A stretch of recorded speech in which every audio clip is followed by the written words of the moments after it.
I'm pleased to welcome our next speaker, Birgit Rieder, who's come from Austria, and her co-founding partner, Nancy, should have been here also today, but unfortunately she's sick, so she wasn't able to come.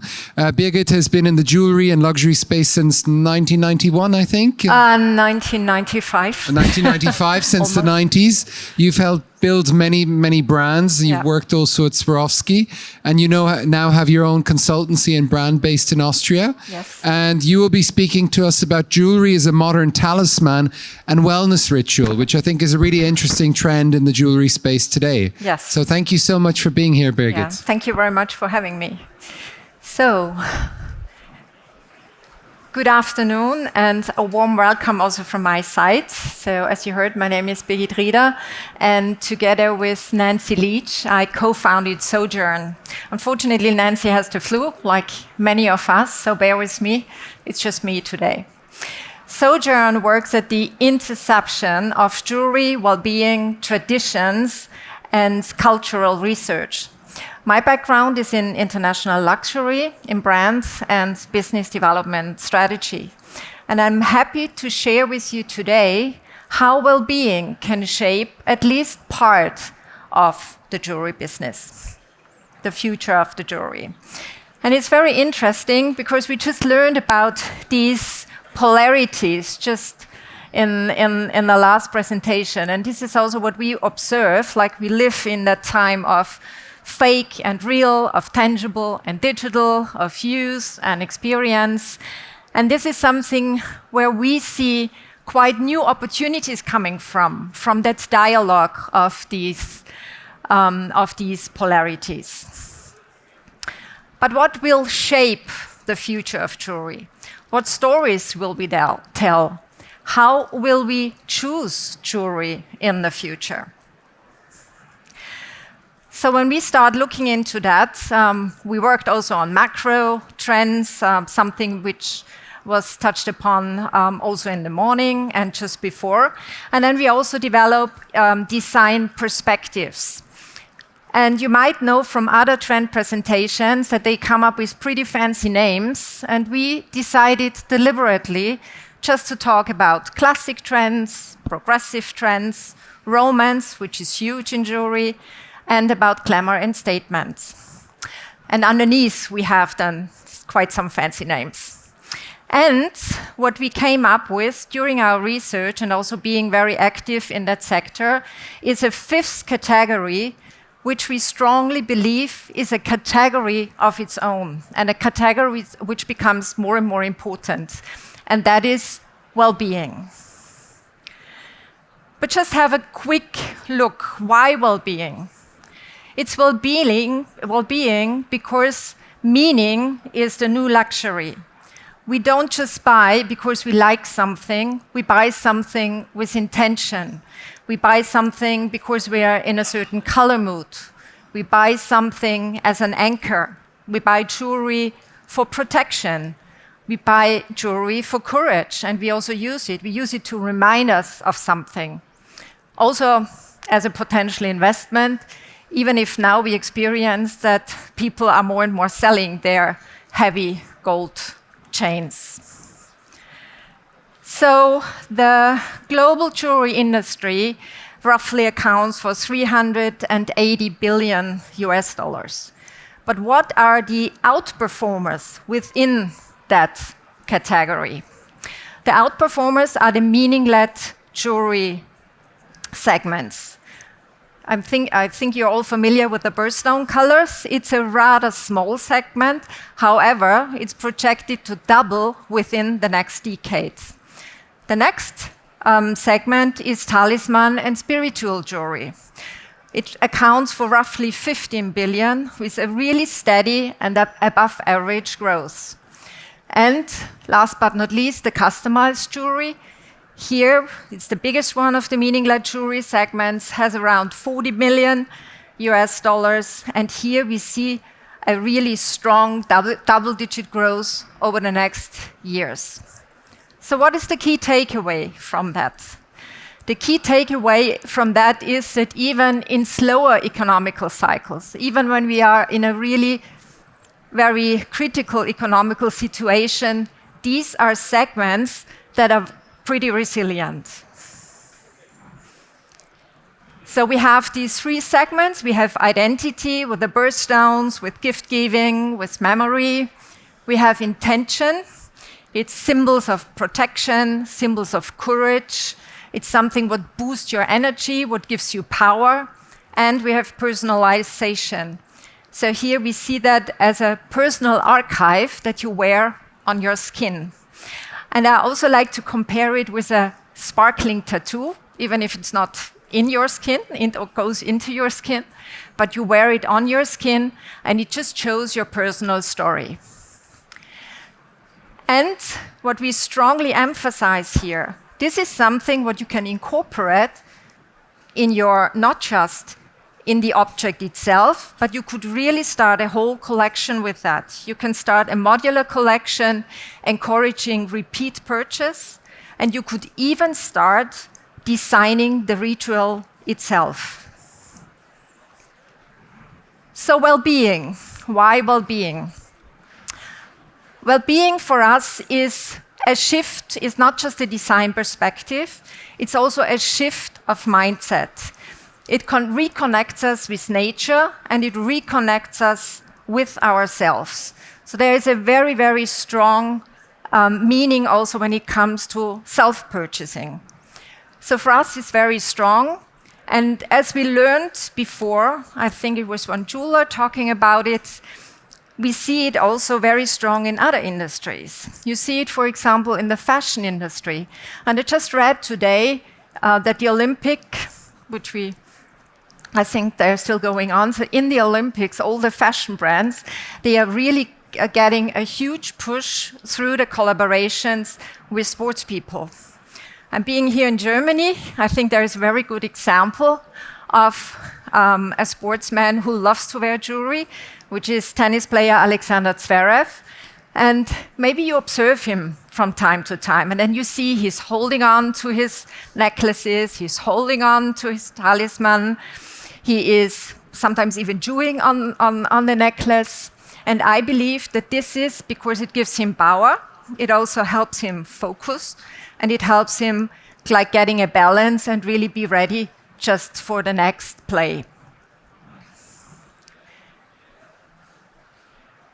So within the well-being segment, we came up with a couple of design and storytelling perspectives.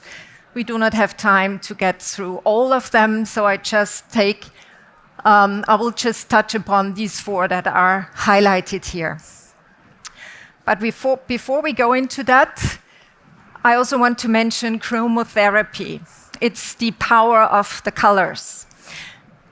And what we see here is that the color is not just beautiful, but it's also used as a mood. And when we did a research a couple of years ago, there was a French cosmetics brand. And when you went onto the website of that brand, they asked you how you felt today. So how do you feel today? And they gave you an option of beautiful colors. Do you feel blue? Do you feel yellow? And with it, do you feel energized? Do you feel tired? Do you feel calm? And only after you clicked that, you were offered a nice portfolio of products that fit your mood. And this is something what we believe could also a pretty cool angle, even for your existing collections, just to reframe the story, or as a starting point for new collections. Which stones do we see here? It was very interesting to follow the discussion about natural diamonds and lab-grown diamonds. I was working for Swarovski for more than 20 years, and lab-grown is also a big topic in that company. So what we feel here, that it's not either or, it's so how you can integrate that. What we also strongly believe is that if you work with innovative materials, you should not just imitate other materials, but come up with something new. And we have a pretty cool example of that a little bit later. What we also see here are biomaterials, recycled materials are huge, low impact materials, and of course everything coming from nature. The first story I want to share with you is mindful adornments. And mindful adornments merges beautifully your personal well-being with athletic luxury. So here really think of all the cool sports people wearing jewelry just to give them a push, give them an energy. And I'm talking jewelry and a little bit about the trackers. It's not just Alexander Zverev, it's for example also Arina Sabalenka. And I think when you are I'm in tennis, I'm sorry, I was playing tennis on the Austrian youth tennis team a couple of years ago. So that's why, of course, I observe tennis a lot. But she is wearing the most beautiful jewelry on court. And that is, for me, a sign, and for us, a sign when we looked into that this is such a huge trend, or even not a trend anymore. It's really a cultural shift. So really get engaged with us, look into that. It's offering a lot of opportunities. It's also your personal story. It's not just about physics, or it's also about your mental state, and it's also supporting how you feel and your soul. Of course, we also look a little bit into technology here. What we observe is that, and I hope you agree, so the trackers are usually not really very nice, from a design point of view. But there are new opportunities like to stack on something, develop something to be stacked onto your Aura ring, or even collaborate with somebody to look into new design language for trackers and other digital tools. So something also what we see becoming more aesthetic and also becoming more integrated and more intimate. Why do we believe so much in that story? We believe so much in the story because it's already validated. It's validated by quite some sports people, famous sports stars. It's validated by wellness advocates, and it's also validated by luxury influencer. And again, just look what happens in fashion. How much influence health, well-being, fitness has in fashion and has in luxury fashion. Has with garments, with designs, with collaborations. And that's why we hardly see that in jewelry. We see that, of course, in watches, Rolex being huge here, but we hardly see that in jewelry. So we strongly believe that this is a huge opportunity. Another story here is alchemic renewal. Alchemic renewal is really working in that polarity between science and nature. So here we look into new materials, we look into recycling, we also look into really tiny new possibilities to come up with new design ideas, and also sustainable luxury. And this is what I talked about before. On the left side, you see the ring, 2 rings of Annabelle Chan, and those are designs of her fruit gems collection. And she was working with some, I think, very cool people on creating a new kind of gem. And that gem is synthesized from fruit and vegetable waste. So what you see here, what is surrounding the beautiful natural gemstone, is that synthesized new material.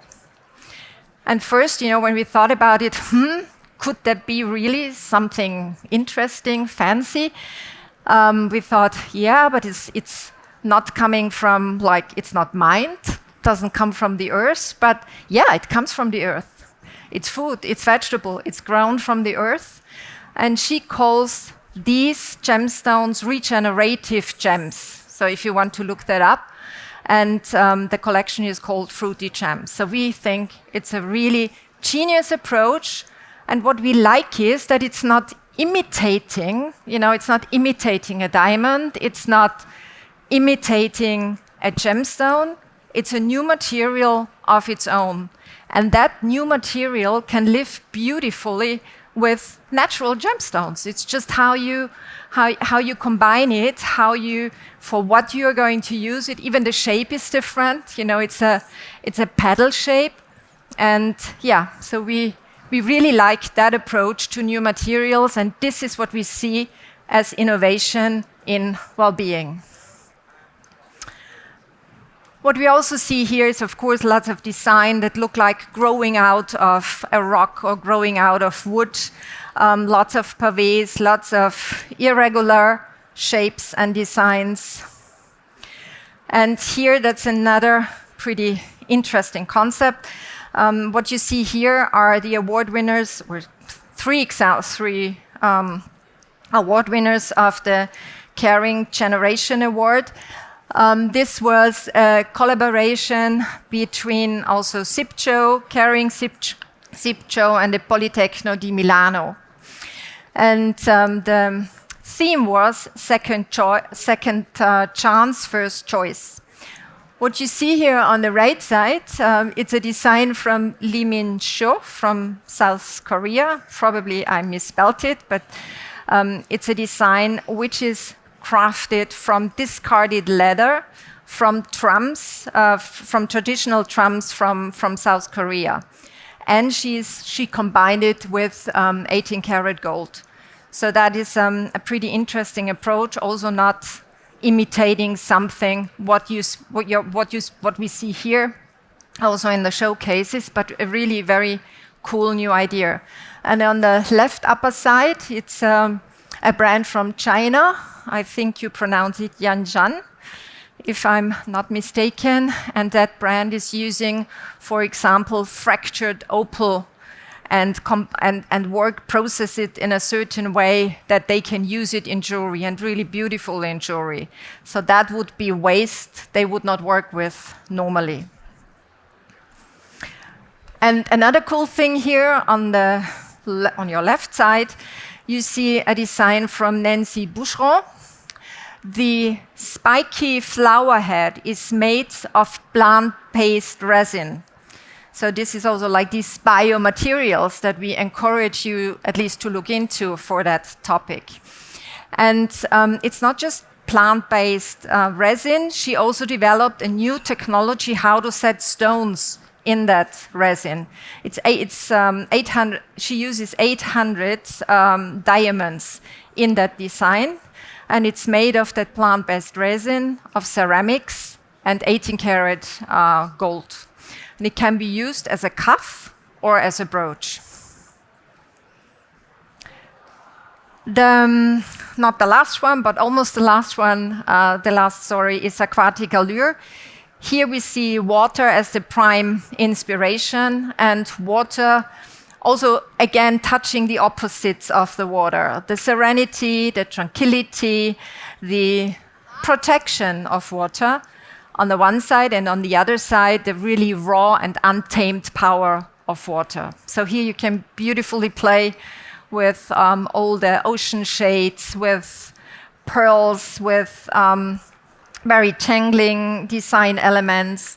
And also what we see here is playing also with beautiful stones like opal, shimmering stones, really introducing pearls and also play with them maybe from that well-being angle.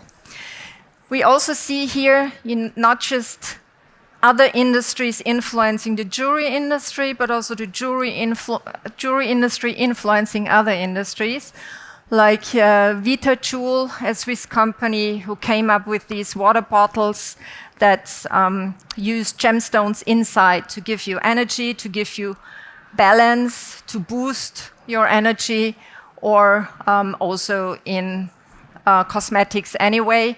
There is a French company called Gemology who is using beautiful diamonds for their soaps, blue amber, for example, and opal. We also see sculpture here, sculpture being huge. And Yeah, and that brings me to our last story, which is chromotherapy. Mentioned before, chromotherapy, very popular because it really pushes color to express your mood.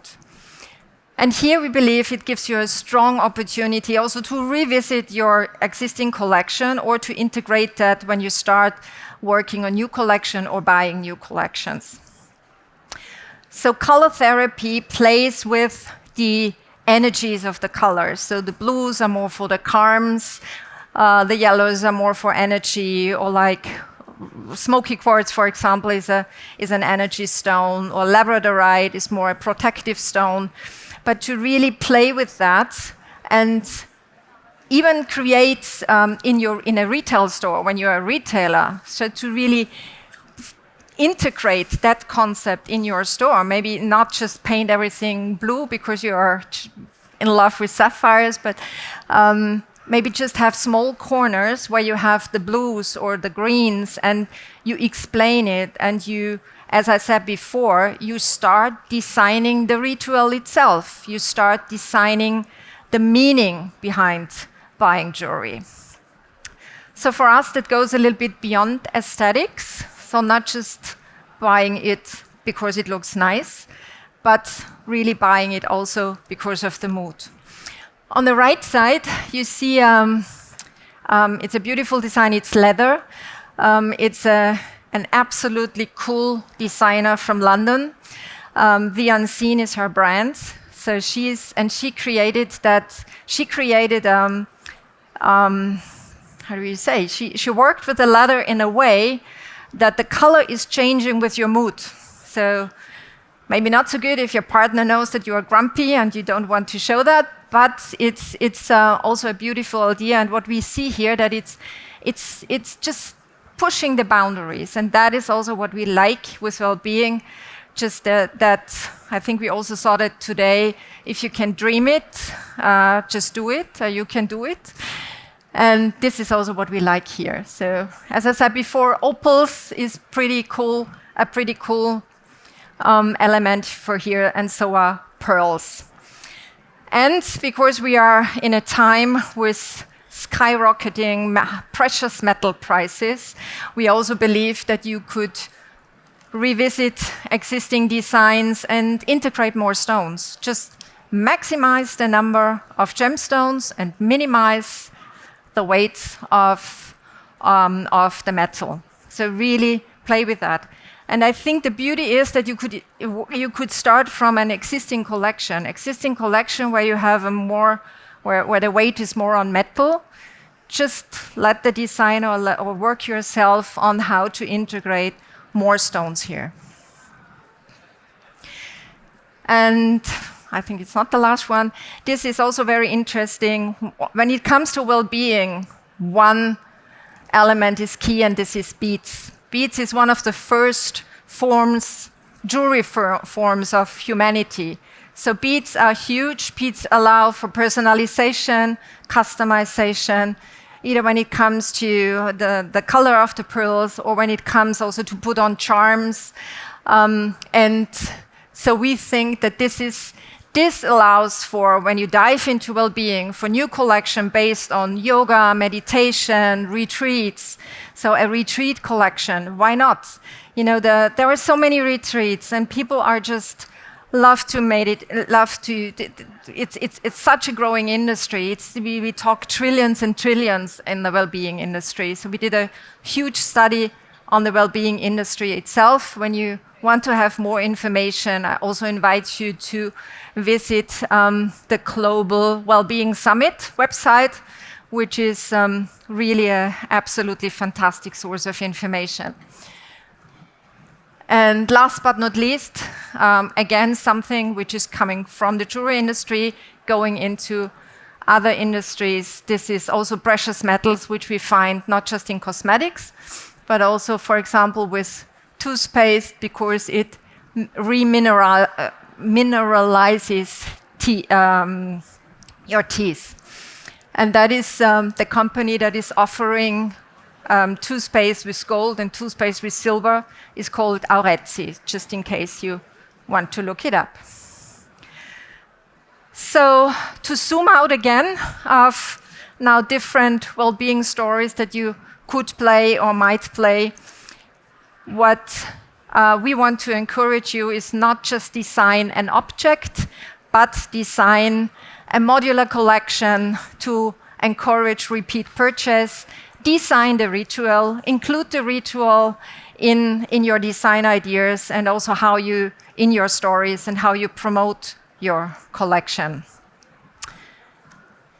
And with that, I want to thank you very much. And I hope you enjoy INHORGENTA. Thank you.